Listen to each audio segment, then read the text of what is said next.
to, excuse me, I'm having a rough time this morning. I'm starting a minute late, not feeling well. Welcome to Spirituality in Sin City. I am Rachel Hoyt, your host, and I'm going to be making some collage art here with some pieces I pre-prepared for my junk journal. Well, I tell you a little bit about our card of the day, which is the King of Hearts. This card is from the Awesome deck, which I designed, and the proverb that I chose for the meaning of this card is no cross, no crown, meaning you gotta sacrifice a bit in order to wear the crown, usually. And I did not do it necessarily because of the sword to the head, but that does fit the sentiment somewhat. So, who is the King of Hearts in Playing Cards Tarot? If you were to find it out and about in the world, what might it mean for you? That was my cat. I hope you got to hear her saying hi in the background. She's a bit too extra antsy this morning. I could not take away her giant hamster wheel, so if she makes noise, she makes noise. Sorry. Sorry, not sorry. Love my cat too much to torture her by taking away her hamster wheel every day, you know? So, anyhow, King of Hearts. Oh, look, we got her cat hair in the project. Isn't that nice? King of Hearts. Who is he? And what does it mean if you find him? Well, for me, the meanings of the cards are intuitive, and I definitely want to say that first and foremost in regards to this particular king. Everyone, not everyone, many people say that each of these signs match one of these signs of the zodiac. Again, apologies, I'm struggling this morning with my speech abilities, apparently. Um, Where do we want to put him? Where? So, the King of Hearts, if you were going to pick a zodiac sign and follow that, is a Cancer. I don't think there is any disagreement amongst what horoscope sign goes with each of the cards, but I'm realizing I haven't double checked that yet. I'd have printed out many references from like the early 1900s, late 1800s, when they very first started writing down the meaning of the cards, as people had been practicing them already for some time. I'm looking at those books and trying to see how much disagreement there is on the meaning of the cards. Because if you don't know, I am also a researcher of the cards. And, excuse me, I came to believe in tarot later in life and in an unusual way. And to make a long story short, because of my sociology background in college and because it was not necessarily easy for me to accept that I was seeing signs and feeling messages in the cards, I realized that I had trained in my sociology background to be able to verify what I was now seeing in the cards in a semi-logical way and kind of be diplomatic about whether or not it's wise to believe in the cards. I realized that I could help create proof for how much meaning is in the cards. And so I started researching and started creating a bunch of different ways to study the meaning that people see in the cards versus what happens in life, and create some proof. Mostly through poker, when I say that, um, because actually that is where the cards first started speaking to me. And so I realized, well, hey, if what I think is happening is actually happening, then we should be able to verify it by tracking where and when certain cards appear, by having a diplomatic, non-emotional look at the situation. Non-emotional is one of the keys to my advice with this card.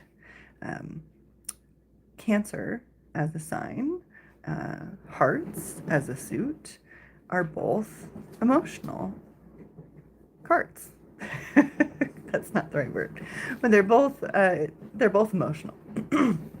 The Phil Hellmuth as a Cancer. If you play poker or have seen any poker, I'm talking about Phil Hellmuth, the guy who has very emotional, over the top, screaming reactions, more than most players have in poker. He is a Cancer. He is the, shall we say, natural reaction, what you might be feeling when this card appears. It is not, however, the recommended reaction most of the time.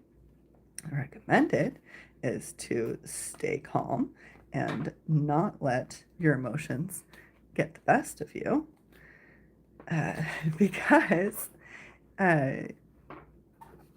you're just going to make yourself look worse.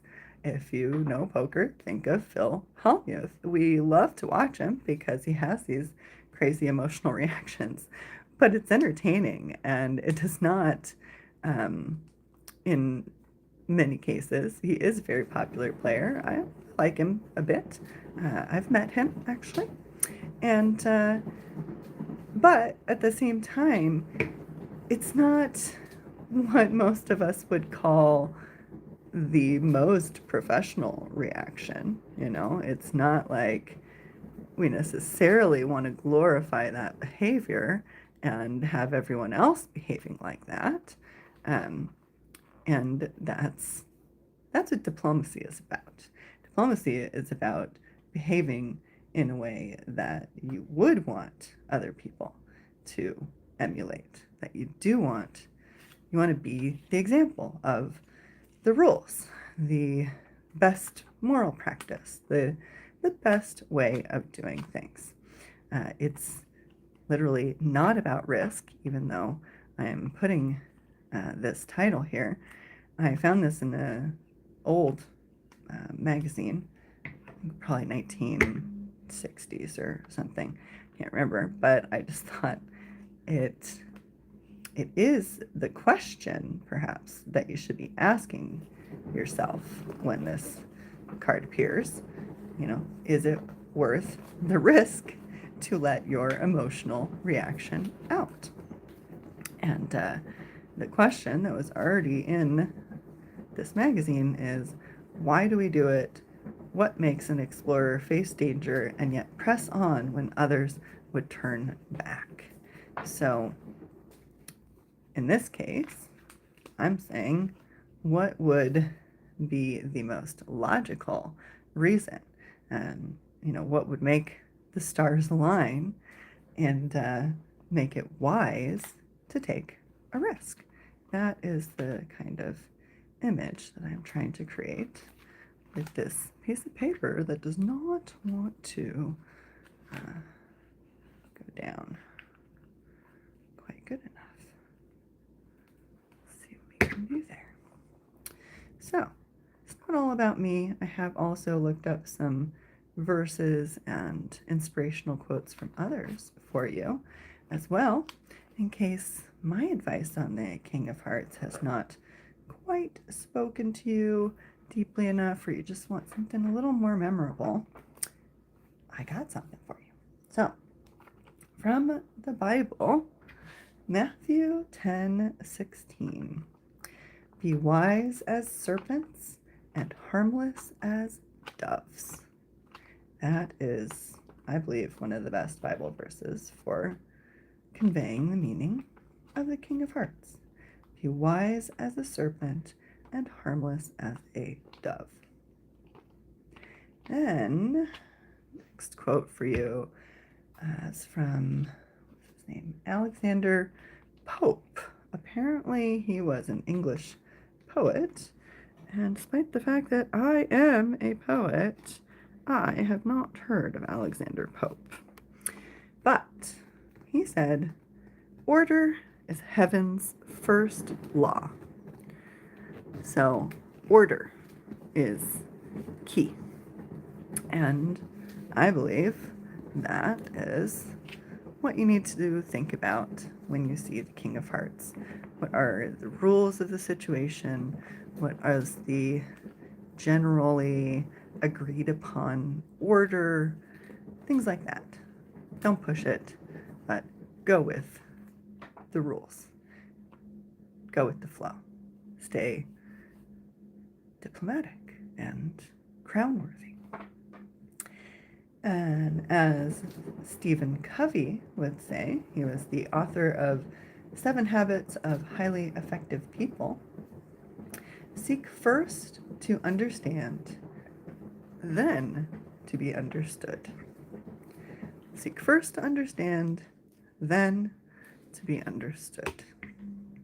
That's what I got for you today.